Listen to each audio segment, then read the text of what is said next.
Bapak Ibu Saudara yang kekasih dalam Kristus Yesus Tuhan kita, selamat bertemu kembali dengan kami HKBP Pekernolong, HKBP tertua di luar Pulau Sumatera yang senantiasa setia bersama saudara dalam renungan malam Shalom. Untuk memulai renungan malam ini kita berdoa. Allah Bapa kami di dalam Yesus Kristus, terpuji Engkau karena kasih-Mu yang tidak pernah berkesudahan memberkati kami sepanjang hari ini hingga malam ini. Ajarlah kami untuk mengerti betapa Engkau selalu memberikan yang terbaik bagi kami, dan biarlah firman-Mu malam ini menjadi kekuatan bagi hidup kami. Amin. Saudara-saudara yang kekasih, firman Tuhan bagi kita untuk malam ini sebagaimana ditetapkan HKBP dalam almanak HKBP, kita ambil dari kitab Kolose pasal yang kedua, ayat yang pertama hingga ayat yang ke-15, dan yang menjadi pembimbing ayat 6-7. Demikian firman Tuhan. Kamu telah menerima Kristus Yesus Tuhan kita, karena itu hendaklah hidupmu tetap di dalam Dia. Hendaklah kamu berakar di dalam Dia dan dibangun di atas Dia. Hendaklah kamu bertambah teguh dalam iman yang telah diajarkan kepadamu, dan hendaklah hatimu melimpah dengan syukur. Demikian firman Tuhan. Saudara-saudara yang kekasih, kita semua pasti bahwa tanaman yang tumbuh harus mempunyai akar yang baik dan yang benar. Contohnya, semakin besar pohon ancamannya semakin kuat. Karena itu dibutuhkan akar yang kuat juga untuk menopang apabila datang angin atau tofan atau hujan sekalipun, pohon itu tidak akan tumbang atau roboh. Karena dengan demikian pertumbuhan sebatang pohon ditentukan oleh bagaimana akarnya bertumbuh di dalam tanah yang menjadi sumber makanan untuk pohon itu sendiri dan penopang supaya pohon itu bisa berdiri dengan tegap dan kokoh. Saudara-saudara, analogi seperti ini dipakai Paulus kepada orang-orang di jemaat di Kolose. Karena sebagai jemaat atau sebagai orang yang berada di tengah-tengah di dunia, kita seumpama sebatang pohon yang tumbuh di tengah-tengah dataran atau di tengah-tengah hutan atau di tengah apapun, yang pasti harus menghadapi banyak tantangan dan persoalan. Apakah tantangan kepada pohon tersebut adalah hembusan angin atau angin yang kencang yang kuat, atau hujan lebat, atau jangan-jangan pohon yang lain yang rubuh ingin menimpa? Hal-hal seperti itu bisa dapat mengganggu kehidupan orang Kristen,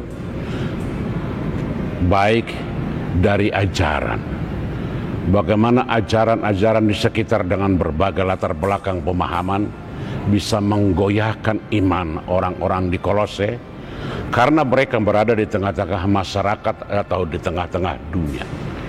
Ada juga dari berbagai budaya dan juga dari berbagai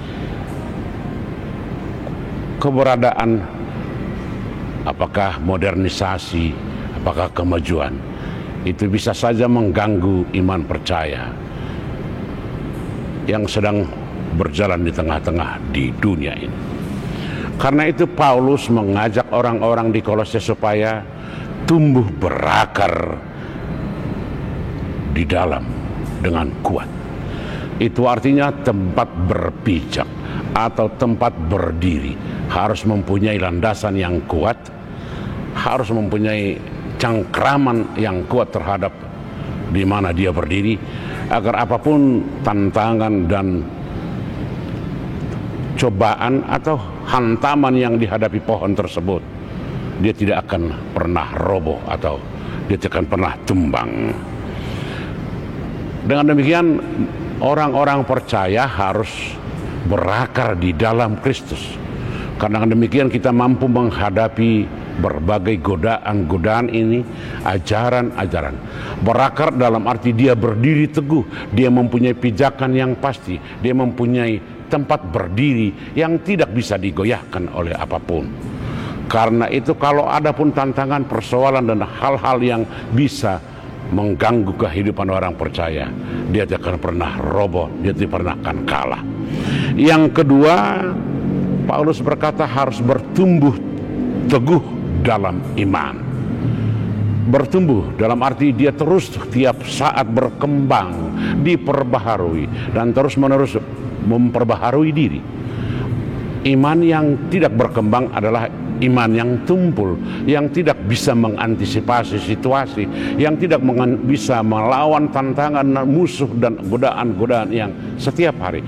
Sebab setiap zaman, setiap situasi banyak membawa perubahan-perubahan yang bisa merubah atau mengganggu keberadaan orang-orang Kristen. Yang ketiga, Paulus berkata, sebagai orang percaya, apapun yang dihadapi, selalulah bersyukur, selalulah melimpah dengan ucapan syukur. Melimpah dalam arti terus menerus, terbuka, tidak terbatas, dan mengalir terus dengan ucapan syukur. Mengucap syukur dalam situasi apapun. Apapun yang kita hadapi, jangan pernah kecut, jangan pernah mundur, jangan pernah menjadi putus asa, tetapi bersyukur.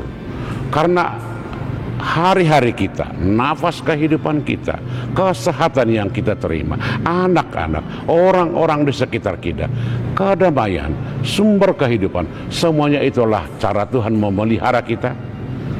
Bagaimana Tuhan memberikan yang terbaik bagi kita, baik sebagai orang, sebagai pribadi, sebagai keluarga, sebagai orang-orang di tengah-tengah masyarakat, atau di tengah-tengah bagaimana kita bersosialisasi. Bertumbuh dalam arti kehidupannya selalu membagikan atau menyalurkan hal-hal yang terbaik, selalu diperbaharui. Dia tidak pernah berhenti. Seseorang yang sudah berhenti dan tidak lagi mau bertumbuh, dia terjebak kepada kehancuran, atau juga jangan-jangan dia menjadi terjebak dengan kesombongan rohani, merasa sudah berbuat, merasa sudah lebih baik, dan merasa sudah melakukan apa yang bisa dilakukan. Padahal tidak ada yang baik kecuali Allah. Kita belum bisa berkata kita ini orang yang tidak berdosa, orang yang sudah berbuat baik, sebab masih lebih banyak yang Tuhan berikan, yang Tuhan lakukan bagi kita dari apa yang kita lakukan bagi orang lain. Oleh karena itu, ajakan Paulus kepada jemaat di Kolose sangat relevan pada orang-orang percaya pada zaman ini, khususnya kita pada malam ini, supaya dalam kehidupan sehari-hari kita berakar dan bertumbuh dalam iman.